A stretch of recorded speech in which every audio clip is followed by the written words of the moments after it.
Bismillahirrahmanirrahim. In the name of God, most gracious, most merciful, Altesse, Your Highnesses, Excellences, Excellencies, Mesdames et Messieurs, Honorable ladies and gentlemen, il m'est agréable tout d'abord d'exprimer à mon nom personnel express in my own name and et on celui behalf de l'Organisation de la of coopération the islamique Organization of Islamic Cooperation, mes sincères remerciements sincere thanks et and ma gratitude au gouvernement et au gratitude peuple to the de la government and République people islamique du of the Pakistan Republic of Pakistan pour l'accueil chaleureux warm welcome qui nous a été réservé extended to us et pour la sérieuse the coopération de la excellent and serious soigneuse cooperation coordination and que nous avons coordination constatée that we have noted dans la préparation in de the cette preparation for 48e this present session 48th session du Conseil des of the ministres des Council of Affaires Foreign étrangères de Ministers l'OCI. of the OIC. Tout en félicitant la République islamique du Pakistan pour sa présidence de cette importante session, je tiens à vous témoigner ma reconnaissance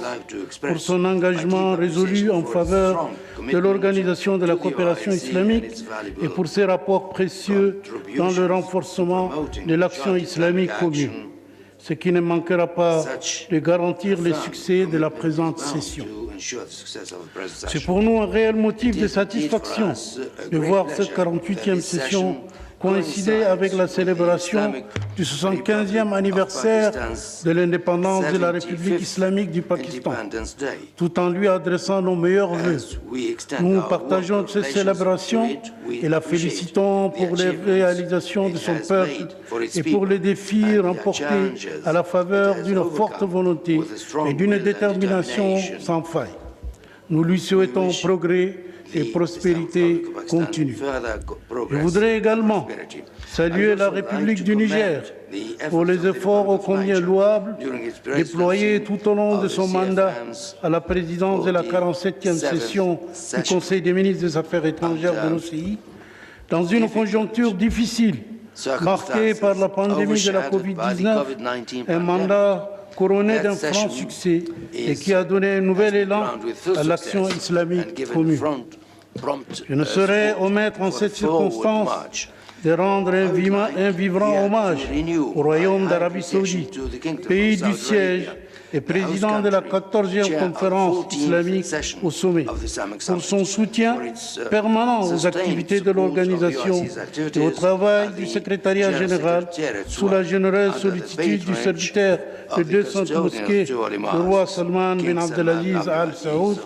et de son Altesse royale, le prince Mohammed bin Salman, son prince héritier et vice-premier ministre, puisse Allah le préserver. Altesse, Excellences, Mesdames et Messieurs, qu'il me soit permis de vous retirer, ainsi qu'à vos gouvernements, mes remerciements et ma gratitude pour le soutien que vous m'avez apporté en assumant les fonctions de secrétaire général de notre prestigieuse organisation et de vous rassurer de mon engagement résolu à œuvrer dans le respect des dispositions de la charte de notre organisation, à défendre les causes de la Oumma islamique et à me conformer aux décisions des résolutions adoptées par le sommet islamique et le Conseil des ministres des Affaires étrangères. Altesse, Excellences, Mesdames et Messieurs, je voudrais souhaiter la bienvenue aux distingués représentants des États de l'organisation internationale et régionale, partenaires de l'Organisation de coopération islamique. Leur présence témoigne de l'intérêt qu'ils accèdent au rôle de notre organisation dans la contribution à la paix, à la sécurité et au développement dans le monde. L'OCI se félicite du dialogue et des liens de coopération qu'elle entretient avec eux. Altesse, Excellences, Mesdames et Messieurs, notre présente session se tient sous le thème des partenariats pour l'unité, la justice et le développement. Un thème qui vient à point nommé refléter les aspirations de nos populations et leurs attentes vis-à-vis de l'Organisation de coopération islamique en cette conjoncture délicate dans laquelle la Oumma islamique se trouve confrontée à moult défis politiques, sécuritaires et de développement. Aujourd'hui, La cause palestinienne, question centrale pour l'organisation, continue de se heurter à des défis dangereux, dont tout particulièrement la persistance des politiques d'occupation israélienne fondées sur la colonisation, la judaïsation de la ville de Quds et l'agression contre les lieux sacrés, en particulier la mosquée de l'Aqsa. Outre la poursuite de meurtres, de confiscation de terres, de la démolition des maisons, des arrestations arbitraires, de la discrimination raciale, de l'apartheid et du nettoyage ethnique à l'encontre du peuple palestinien, qui constitue dans leur ensemble une violation flagrante des législations, conventions et résolutions internationales pertinentes. Aussi, la persistance de tels crimes et agressions israéliens contre le peuple palestinien, sa terre et ses lieux saints, nous commande-t-elle de renforcer l'esprit de solidarité et d'action islamique commune et de redoubler davantage l'effort diplomatique auprès des instances internationales en faveur des droits du peuple palestinien et de contrer avec fermeté la responsabilité de toute tentative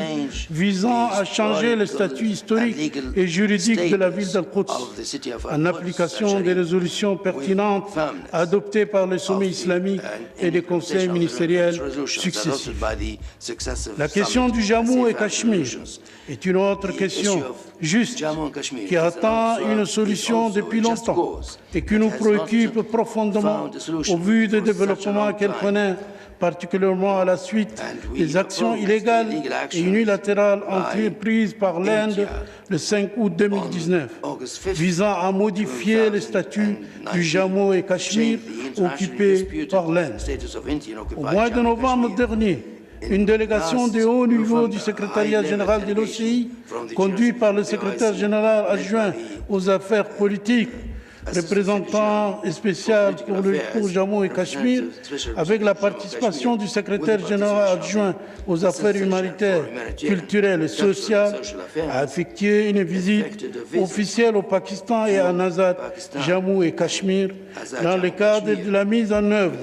du mandat confié au secrétariat général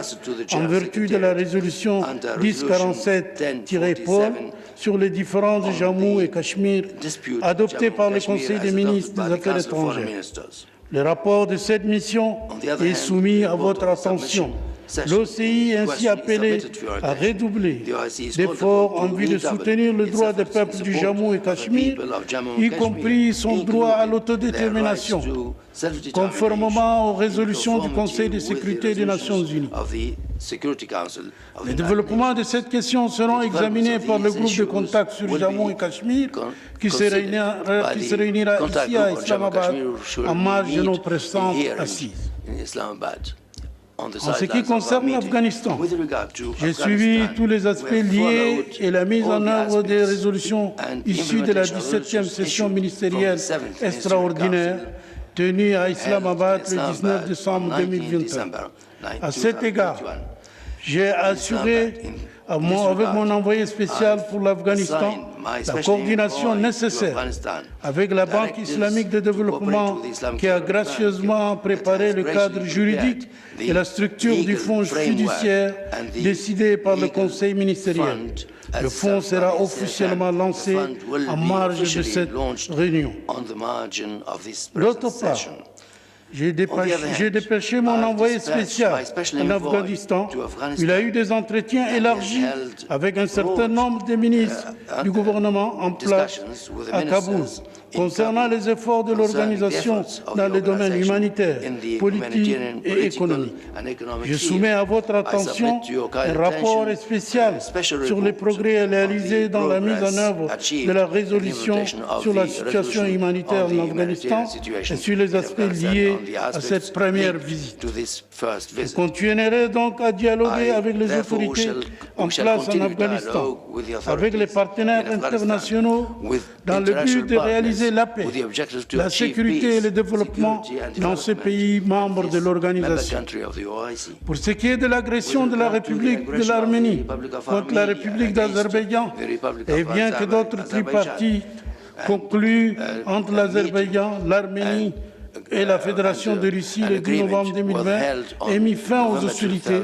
La République d'Azerbaïdjan a exprimé sa préoccupation face au non-respect pour la République d'Arménie par la République d'Arménie et ses obligations telles que stipulées dans l'accord tripartite. Le secrétariat général, qui a constamment confirmé le soutien de l'organisation au règlement du conflit conformément aux décisions et résolutions du Conseil islamique, du Conseil des ministres et du Conseil de sécurité des Nations unies, continuera de suivre cette question avec intérêt. Altesse, Excellences, Mesdames et Messieurs, la situation au Yémen reste une source de profonde préoccupation pour notre organisation qui s'est engagée à soutenir l'unité, la souveraineté, l'indépendance et l'intégrité territoriale du Yémen, ainsi que la solution politique au conflit sur la base de 3 référentiels, à savoir l'initiative du Conseil de coopération des États arabes du Golfe et ses mécanismes exécutifs, les conclusions de la conférence de dialogue national yéménite et les résolutions de la légalité internationale, en particulier la résolution 2216-2015 du Conseil de sécurité des Nations unies. C'est dans ce même ordre d'idées que le secrétariat général de l'OCI salue l'idée que le secrétariat général de l'OCI salue l'initiative annoncée par le Conseil des ministres des États arabes du Golfe d'organiser des consultations yéméno-yéménites dans la capitale saoudienne, à Riyad, à la fin de ce mois. L'initiative qui permettra de combler le fossé entre les frères yéménites et de s'engager pour arrêter l'effusion du sang, afin de parvenir à une solution politique durable mettant un terme au conflit au Yémen. An action to stop the blood selling, and to continue the action and for the stability and security in the region. In this context, we renew our appreciation to the Kingdom of Saudi Arabia for its unremitting efforts and initiatives to contribute to expediting a peaceful and lasting solution to the Yemeni crisis. I also reiterate the thanks and appreciation to the Kingdom of Saudi Arabia and the Emirates for their solidarity with our organization in the face of the condemned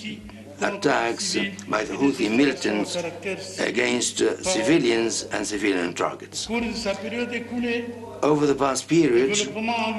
developments in Libya, in Sudan and Somalia have been a subject of continued consideration of the General Secretariat, which encouraged all parties concerned to adopt dialogue, and we today encourage them to redouble their efforts to overcome differences and lay the basis for stability and peace, for development, and to ensure that the interest of their peoples prevails. With regard to Syria, the General Secretariat continues supporting the efforts of the United Nations to achieve a peaceful solution to the crisis in conformity with the Declaration of Geneva and the resolution of the Security Council. With regard to Iraq, the convening in October 2021 of the anticipated early elections represent a positive element that we have registered and that we hail. As you all know, the political and security challenges and developments faced by the Sahel countries, Burkina Faso, Mali and Niger, and the Lake Chad Basin, Cameroon, Chad, Niger and Nigeria, as well as Central Republic of Africa, Mozambique and Guinea, reflects an important interest for the OIC. We underline the need to increase efforts to achieve peace and stability stability in these regions. And we call on the member states and the OIC institutions, as well as international partners, to help these regions to face up to the challenges confronting them. It is within this framework, to give a new launch for our organization in Africa, including in the Lake Chad and Africa, that I paid a visit in the current month to Chad, Cameroon, Niger, and Senegal. And I had an opportunity to discuss with the leaders in those countries regarding these issues and ways and means to strengthen the OIC support to those countries. On the other hand, the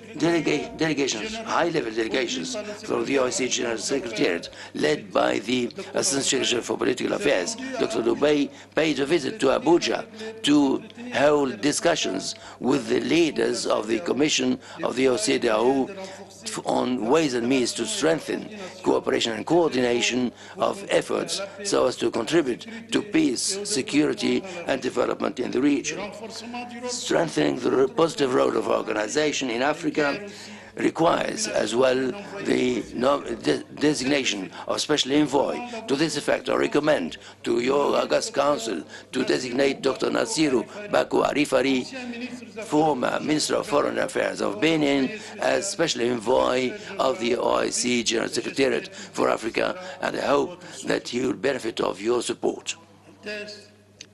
Your Highnesses, Excellencies, ladies and gentlemen, the Republic of Bosnia is facing a preoccupying situation due to certain Serb parties and to their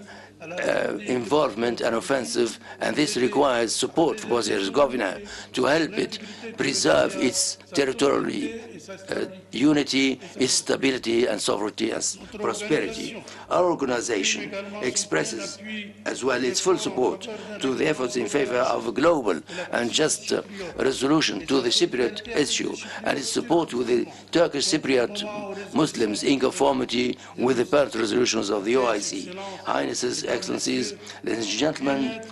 the well-being and defense of human rights of Muslim communities in the non-member states in conformity with the principles and objectives as included in the charter of the organization form a priority also in our action. We continue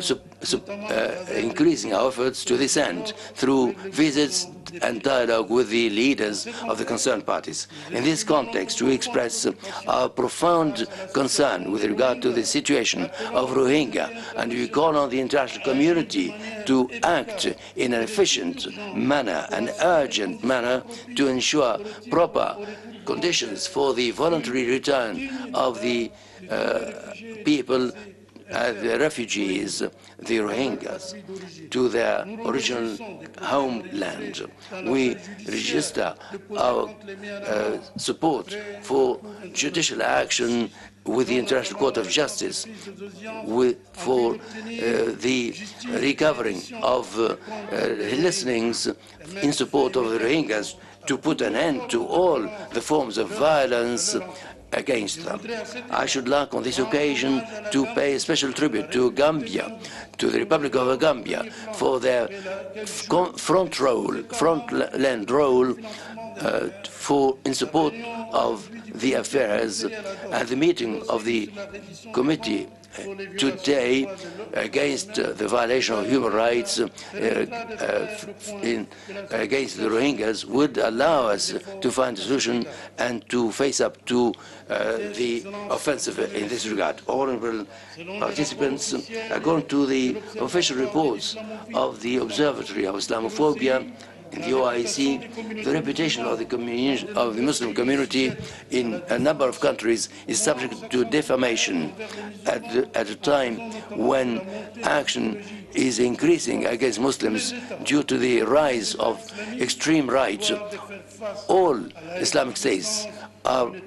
called upon to act together against such a situation and take necessary measures to fight against racist and xenophobic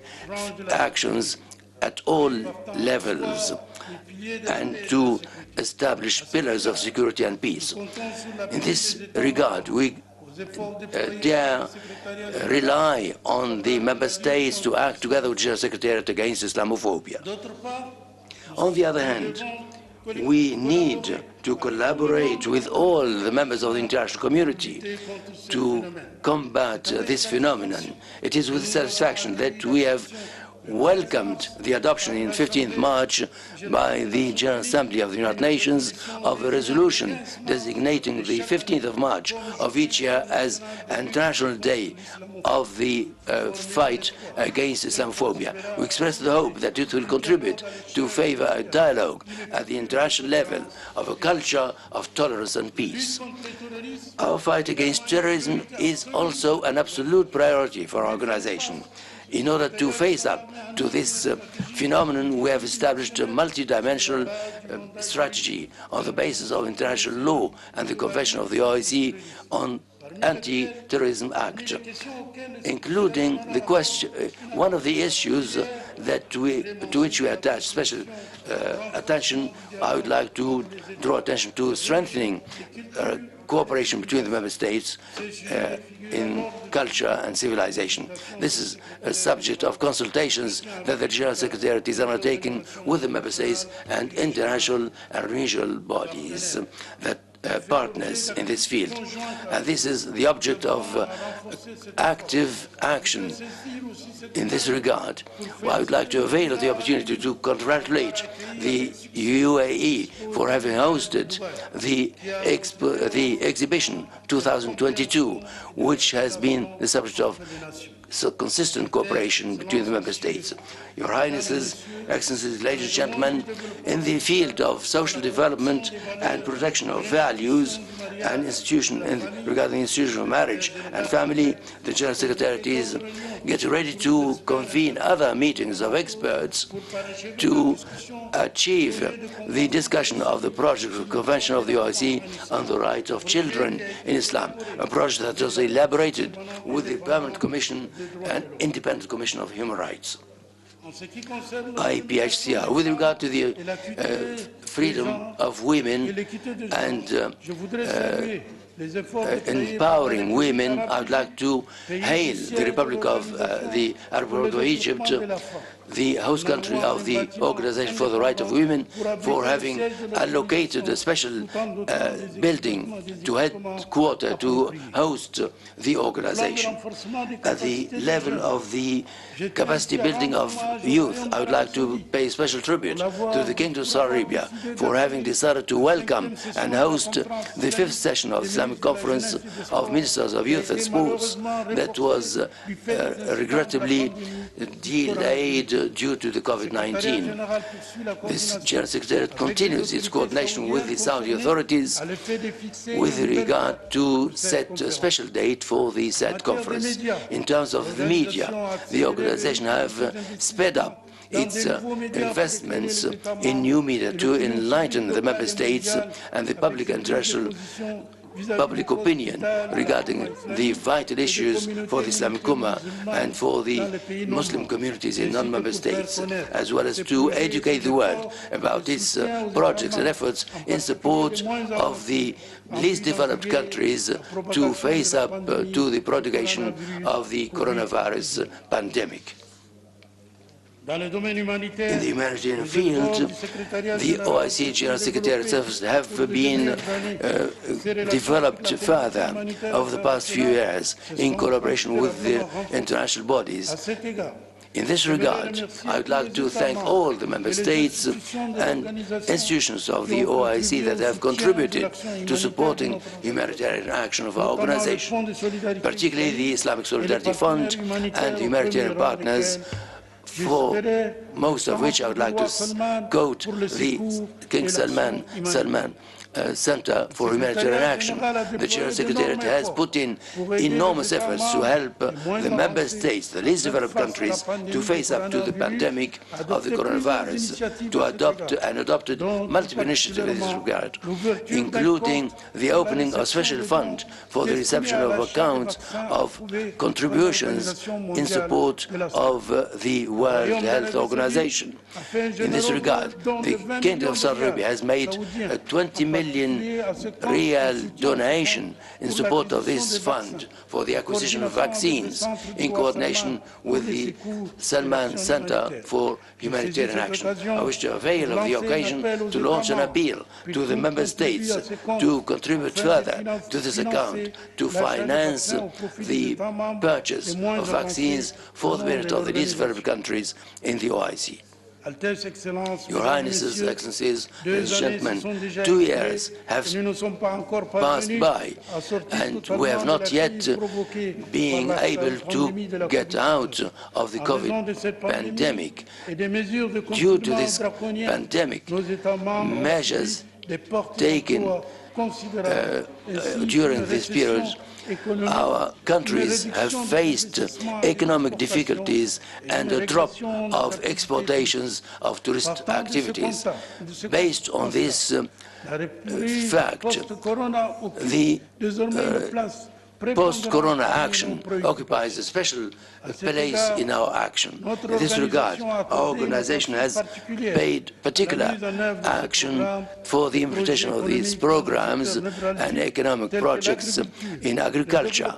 in rural development, food security, employment and protection, social protection, and strengthening exchanges in trade and encouragement of investment in order to ensure the realization of the objectives as announced in our action program OIC 2025. Bearing in mind the importance of cooperation in the economic and trade fields between the member states and within the framework of the implementation of the resolutions issued by your Council to organize a forum on investment in Africa, I've accorded particular attention to this issue, and I'm about to finalize the details of which I will inform you in due time. I'm happy to inform you also that the 8th session of the Islamic Conference of the OIC on food security and agricultural development held in Istanbul in the Republic of Turkey on 25th, 27th October 2021 has given a new impetus to cooperation in the sector. The ministers have adopted 3 programs of the OIC for agricultural development and strategies such as food stocks and rice and other products. Within the same framework, the OIC Tourist Conference and Labour Conference that will be held this year, respectively in Azerbaijan and the UAE, will allow the member states of our organization to take stock of the current situation in this particular sector and to elaborate a common strategy such as to enable us to face up to the challenges and alleviate the adverse effects of the coronavirus on the sectors of tourism and labor. Excellencies, Highnesses, the OIC has intensified its action in favor of strengthening cooperation between the member states in order to ensure the progress of its agenda in the field of science, technology, higher education, health, water and environment as fundamental pillars of the strategy of the OIC for the eradication of poverty, of disease, illiteracy and extremism. I'm happy, therefore, to recall that the 2nd summit of the OIC on technology that was held online in June last has taken stock of the steps fulfilled by the member states in the field of technology and their policies and national strategy in this field. Therefore, undoubtedly, providing a high-quality level of education will be the optimal means against underdevelopment. The OIC plays an important role in the training of students of the member states. Allow me here to express my due thanks and gratitude to all the member states and organizations that give financial support to our universities, in consecration of greater solidarity and cooperation among the member states in the field of higher education, of programs of exchange exchange in the member states to provide larger numbers of scholarships for the students, particularly in the least developed countries.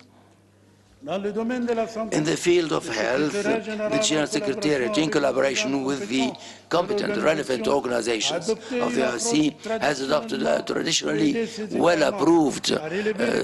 approach to help the member states face up to the adverse effects of the COVID-19. With the help of the steering committee on health, of ministers of health, as well as the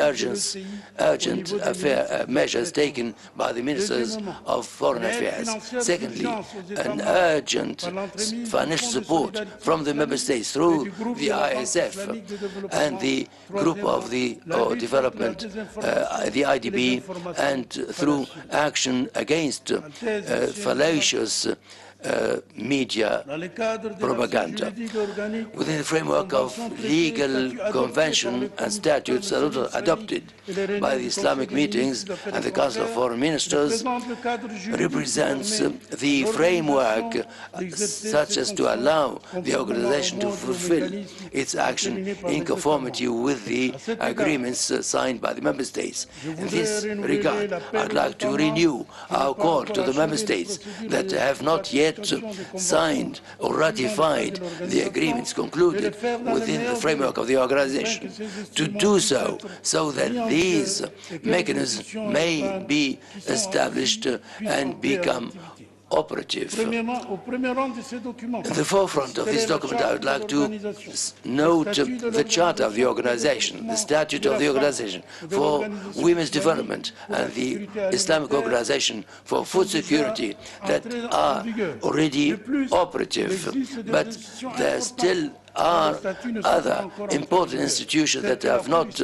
seen their statutes entering into force, such as the Labor Center and the Center for Cooperation and Policy Support. Within the framework of reform of the General Secretariat, a study has been elaborated by the Public Administration Institute in collaboration with the General Secretariat. The study has led to the elaboration of an organigram, a project for the General Secretariat, which are reflected in the annexes of my present report to this August budget. The General Secretary, in implementation of the resolution of the OIC Foreign Ministers Conference, has held expert group meetings to elaborate new rules and regulations and to amend certain procedural rules. The General Secretariat has elaborated a draft resolution to govern the work of the contact group, and another one to govern the OIC offices abroad, the members of the committee and the statute and the rules of regulation of the OIC. Your Highnesses, Excellencies, ladies and gentlemen, the applications for observer status and consultative status are increasing day by day, with the increasing number of requests submitted by the General Secretary, received by the General Secretary from non-member states and international organizations and humanitarian organizations. We are gratified of this interest of these members, and I express the hope that I will have your support to find the appropriate formula for the granting of observer and consultative status for the applications where the requests are submitted by parties that meet the conditions in conformity with the mandate submitted to us by the 47th session and the Council of Foreign Ministers. The Program for Action 2025, as adopted by the former Council, constitutes an optimal framework that brings together the objectives and the activities on vital fields for the Member States. Concerted efforts must be put in by all to implement effectively the set program. the program's action must be finalized this year. I invite the member states to kindly submit to SESRIC as soon as possible the statistical necessary data to fulfill this important exercise that will enable us to evaluate the progress of the implementation of the action program for achieving the various objectives that I have just enumerated, and to increase the capacity of the organization to face up to the challenges and help us move forward for the implementation of the necessary reforms of our organization and the various organs with the support and commitment of the member states. We also rely on your financial support to the organization and its various organs so that they may implement and ensure the follow-up of all plans or programs as approved by your highnesses. We are confident that strengthening the role of the organization will support our common action and consecrate the spirit of solidarity between our member states. The General Secretary continues its efforts with the competent authorities in the Kingdom of Saudi Arabia for the implementation of rules and procedures of the arrears of certain member states, for which the government of the Kingdom of Saudi Arabia has taken the initiative to settle their arrears within the OIC, within the framework of this continued assistance to the organization. These arrears represent an obstacle that prevents the organization from fulfilling its duties. These urgent commitments will be covered thanks to these donations, and we call for further support from the member states and the IDB. I wish to underline that the General Secretariat, within the framework of the implementation of recommendations of the Permanent Finance Committee, will work in consultation with the Chairman of the Permanent Finance Committee and Chairman of the Control Office to implement the rules and regulations and the recommendations, and we are actually looking into all the various items to prepare for the budget in a manner that takes into consideration the opening of the budgetary exercise in January and its closure in December, in conformity with the rules, regulations and procedures of the Permanent Finance Committee, CPR, as well as the rules and procedure of the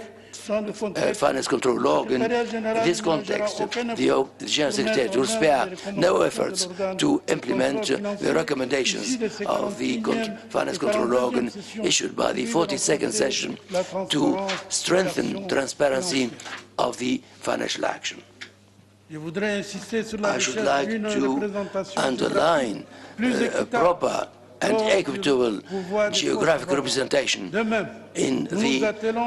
candidacies for posts. We call for efforts to recruit larger representatives of member states that are underrepresented to ensure an equitable geographical representation within the General Secretariat and subsidiary organs. Your Highnesses, ladies and gentlemen, the world scene is subject to grave developments due to the Russian-Ukrainian crisis. This crisis could possibly adversely affect the development of our countries, including other world countries. This conflict is likely to affect exports of these two countries that represent over 28% of the world's offers. In this regard, I should like to encourage the member states to go from the mere words to actions regarding the food strategy, food security strategies concerning wheat, rice, in order to ensure proper reserves at national, regional levels, and to ensure an acceptable level of self-sufficiency in the OIC, thus proceeding from the objectives as announced in the Charter of the OIC. And the OIC particularly the contribution to the efforts for peace and stability. The General Secretariat has urged the concerned parties to work for a peaceful settlement of the Ukrainian crisis and to continue peaceful action in search of political solution that would guarantee lasting peace and security and preserve the security of populations. In conclusion, allow me to note that my address today to this August Council are only a summary of the efforts put in by the General Secretary of the OIC in the execution of the mission assigned to it, but further documentation, including my report on the activities of the organization, is submitted for your attention, and you will agree with me that the challenges are multiple, and I'm convinced and confident that together we shall be able to contribute to face up to these challenges. May Allah Almighty guide our steps towards the achievement of our objectives, for which we are working for the benefit of the Islamic Ummah and for achievement of the aspirations of peace, unity, justice, and development in our member states and worldwide. I thank you for your kind attention. Wassalamu alaikum.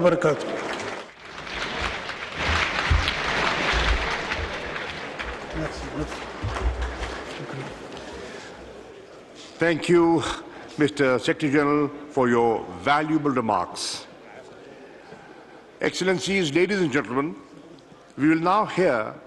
a video message from the United Nations Secretary General, Antonio Guterres.